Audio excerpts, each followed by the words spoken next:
Alors maintenant, nous recevons Jake Freekin Smith de How to Survive an Existential Crisis. Alors, mesdames et messieurs, le voici.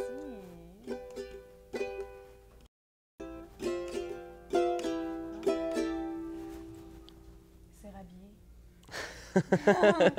Hi Jake! Allô?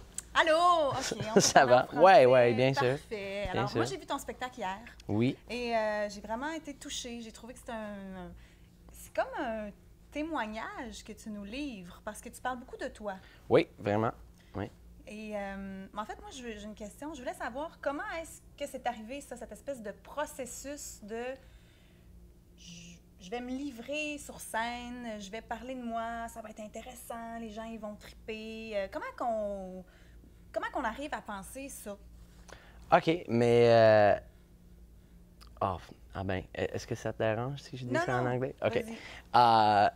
When the whole end of the show with the whole sort of yes thing that happens in the show, I was writing a lot at the time, and I kept a journal throughout the whole thing, and at the end of it, I felt really, really positive, and I was at this really good place in my life, and I was performing a lot, and all these wonderful things were happening, and I felt like it was something I really wanted to share with people, and so I started writing the show then, and I was only writing it about that at that point, and then I worked with Anders Yates from Uncalled For on the script, and he encouraged me to sort of bring in more of my own experience. More deeply. Yeah, and into where it was before, and how I got there, and yeah, it just sort of happened by accident. I never really intended it when I first started to end up being so personal, but it sort of worked really well with the story, and so it just sort of happened like that. And I remember last week I sort of got to a point where I was like, oh right, I'm doing this like really kind of personal stuff in front of a room full of people. But yeah, no, but it works, I think, with the story, and it just sort of fell into place like that. Oui. Est-ce qu'il y a des gens, des fois, qui viennent te voir à la fin du spectacle puis qui te disent wow, j'ai une révélation, ou je sais pas, t'as peut-être un peu transformé ma façon de penser, ou...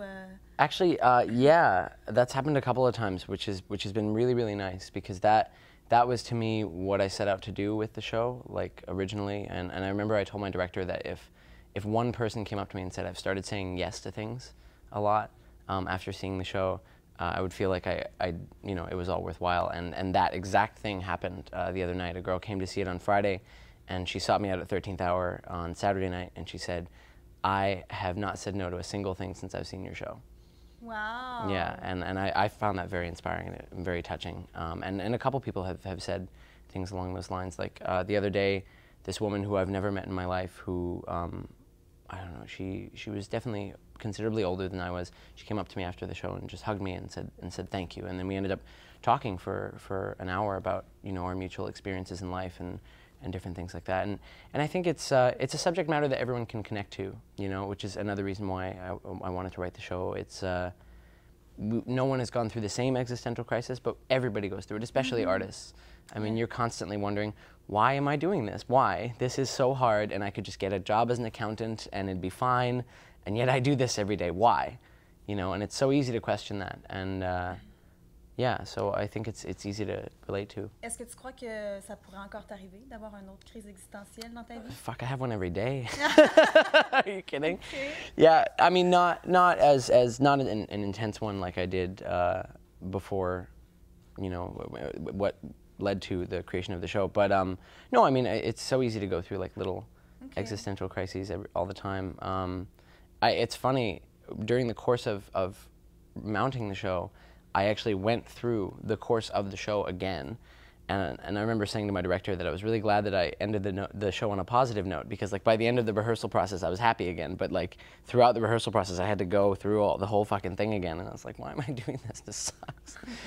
C'est vraiment touchant. Moi, je l'ai vu son spectacle, puis je savais vraiment pas à quoi m'attendre, vraiment pas, parce qu'on sait pas c'est quoi. Puis je dirais pas que c'est une conférence, c'est vraiment un témoignage. Moi, je le vois comme ça. Puis il y a du multimédia, tu chantes, tu joues de la musique. D'ailleurs, c'est comment on appelle cet instrument de musique? It's called a charango. Okay. It's a South American instrument. It's sort of I always say that as if a ukulele and a mandolin had sex, and then you poured Spanish guitar all over it.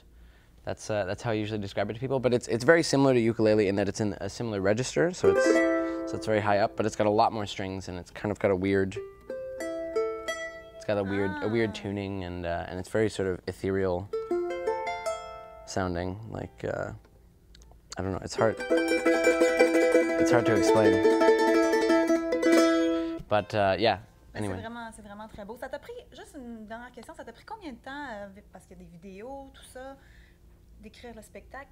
Mettons, du début du projet jusqu'à la première présentation, ça a été une histoire de combien de temps? Well, it depends on how you look at it. In terms of actually mounting the show, because I was on the waiting list, I only found out I was in the Fringe 6 weeks ago. Oh. So all the videos, I teamed up with my friend Jimmy, who goes to Concordia and who actually knows Paul. And he worked his butt off. I mean, he really, he was only part of the project for the past month, but he was just at CUTV and in his room just editing all the time and working really hard. And then the music I wrote for the show, one of the songs I'd written a little bit before that 5-week period, but most of the music I wrote and recorded during that time. The script I had started writing in January, but Anders and I and Emily, the director, started working on the show and on the script as soon as we found out we got in the Fringe. So it was pretty much, we workshopped the script for the first week and then spent 5 weeks just putting up the show. Wow. Yeah. J'avais l'impression que c'était un long processus et tout. No, it was really quick. Mais en tout cas, moi, j'encourage vraiment tout le monde à aller voir son spectacle parce que, comme j'ai dit hier à la fin de ton spectacle, je trouve que c'est comme un petit bonbon. On sort de là, puis yeah, that was really nice. Dessert, c'est comme, oh, ça fait du bien. Oui. Thanks. Alors, passons maintenant à notre jeu du coin-coin. OK. Quel color? Moi, je veux rose. Rose. Oui. S-E. Et 7. 1, 2, 3, 4, 5, 6, 7. 1. 1. Ouh! Vérité ou conséquence? OK, conséquence. Conséquence! Bien sûr. Ben, écoute, ta conséquence aujourd'hui, OK. j'ai vu ton spectacle hier, je me suis posé beaucoup de questions sur ça pourrait être quoi, et je me suis dit, j'aimerais ça que tu fasses une déclaration d'amour à la caméra. I love you. Really, like not bullshit, like I'm just saying that to get you in bed. Like, I love you. I think about you every day. Not all the time, not in like a weird obsessive way, but you know, I wake up and I think about you. And it's nice. It's not crazy, it's not amazing, it's just nice. So thanks for that. I love you.